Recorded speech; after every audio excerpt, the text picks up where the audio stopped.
What's up guys, Houndish here, and today we're jumping in with a breakdown for the weekly reset coming to Destiny 2, starting on Tuesday the 12th of April. And we're now going into week 8 for Witch Queen, so we've got another round of weekly challenges, but this week we also have the return of Iron Banner. So there are some cool rewards there, and some things to bear in mind moving forward as we go into a new season. And then we have our Nightfalls and Grandmasters. We'll talk about playlists and vendors, including the Eververse rewards for the week. Then our seasonal challenges, playlists, and other things worth knowing about the game this week in Destiny. So as always, I hope you guys enjoy this one, but before we get into it, this video is sponsored by the mighty Raid Shadow Legends, the biggest and best free mobile game, and it's available to play for anyone right now for free on mobile and PC. Raid features more than 600 epic champions to pick from, with unique factions, lore, and loads of attributes that can be tuned to suit your combat style, whether you're tackling bosses, dungeons, or PvP matches. Raid champions are incredibly varied and are all part of unique in-game factions, such as the High Elves. And one of their coolest champions is Tatora Rimhide, an incredible defense champion who's really strong in the dungeons and can veil the whole team to protect them, increase defenses, and block attacks from some of the most powerful bosses in the game. And then we have Sacred Order champions like Venus, a more offensive support champion who can debuff targets, poison enemies, and weaken them. And her strongest ability, Mass HP Burn, plants burn debuffs on enemies and allows their health to drop incredibly quickly. Loads of these awesome champions can be earned in-game by spending shards at the portal, but we can also make various upgrades with tons of different combat mechanics at the tavern, where we customize champions. Also, this month is Raid's 3-year anniversary, which will feature an in-game celebration, including the first ever champion skins, which look absolutely awesome. And on top of this, if you want a huge head start, when you follow the link in the description below or scan the QR code on screen, new players will get a free starter pack worth almost $40, and that includes free champions Misericord, Tiger Soul, and Romero, plus you'll get 10 each of Magic XP brews, Force brews, and Spirit brews to get started.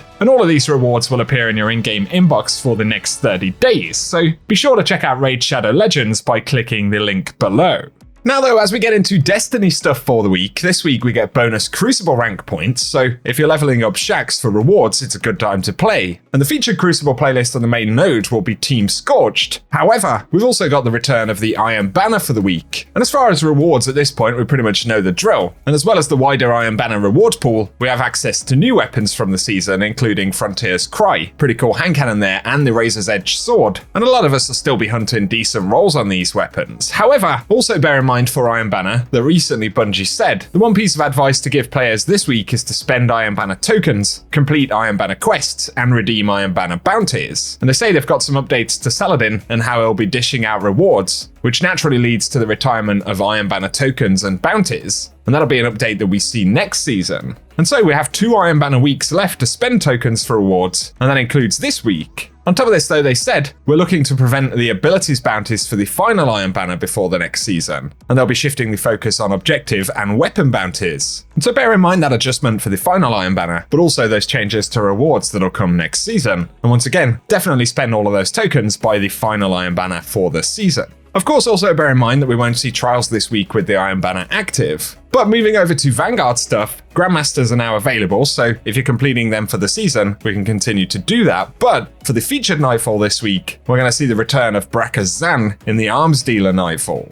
And so have fun with that one if you jump in. And otherwise, we'll see yet another reset on Throne World content. So all of the Pinnacle rewards, the featured weekly campaign mission, and the raid rotation with a new challenge. And so this week we should see the Rolk Encounter challenge, which will be interesting. And then in the Helm, of course, the seasonal activity will get its reset, and we'll get new insight from the weekly challenges. And so to touch on the challenges this week, initially we have Crushed Spirits, and we need to prevent Lucent Hive from resurrecting by crushing their ghosts. It does list 100 right there, and so hopefully that one will be retroactive. We've also got the Vow of Disciple challenge to complete a Vow of Disciple raid challenge in Savathun's Throne World and acquire a raid weapon recipe. And presumably that recipe part refers to us unlocking all of the red border frames required in order to craft one of the weapons. Then we have Pinnacle to reach power level 1560 as far as I can tell right there by earning Pinnacle rewards. And then the final 2 challenges for this week include Seasonal Calibration to calibrate glaives, hand cannons, and rocket launchers with bonus progress awarded for glaive use and defeating Guardians. We need 180 points of progress there. Then finally Serpentine Skin to acquire the Serpentine Skin ornament for the Reckless Endangerment shotgun. And that of course is the seasonal pursuit weapon that you can pick up from Vanguard, Crucible, and Gambit vendors.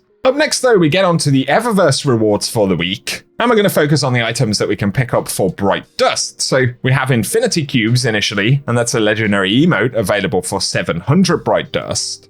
We'll also see the Celestial Kestrel, an exotic ship right there, and that one's going to be 2,000 Bright Dust this week. But the Ghost Projection, which is available for 1,500 Bright Dust, will be the Witch Queen projection. Then for the featured shader, one from back in Season of the Hunt, and we have Nectar Dynamo, which as always will be 300 Bright Dust. But moving on, we've got an exotic emote called Glaive Mistake. Pretty cool one for this season right there, and it's 3,250 Bright Dust. We also have the Headbanger Legendary emote, which will be 700 Bright Dust. But up next, the Bushwhacker exotic Ghost Shell. That'll be 2,850 Bright Dust this week, as well as the Prometheum OSP exotic ship, which is 2,000 Bright Dust. And then we're going to see the gauntlets for the seasonal Eververse armor ornament set. So we've got the Abyss Walker grips for the Hunters, the Desolation Diver gauntlets for the Titans, and the Elect of the Empty Gloves for Warlocks. And each of those will be 1,200 Bright Dust from the store this week. And then the featured weapon ornament this week will be Foundational Structure, a pretty cool ornament for the Hardlight. That one will be 1,250 Bright Dust. And finally, the Colossus Helmet projection, a legendary ghost projection there, which is 1,500 Bright Dust this week. And the final bits of content to touch on include the Legends tab and the Vault of Glass. And this week we're going to see the Strangers in Time challenge, which of course is the Gatekeeper challenge. And the Heathen Vengeance Time Lost will be the featured drop if you complete that.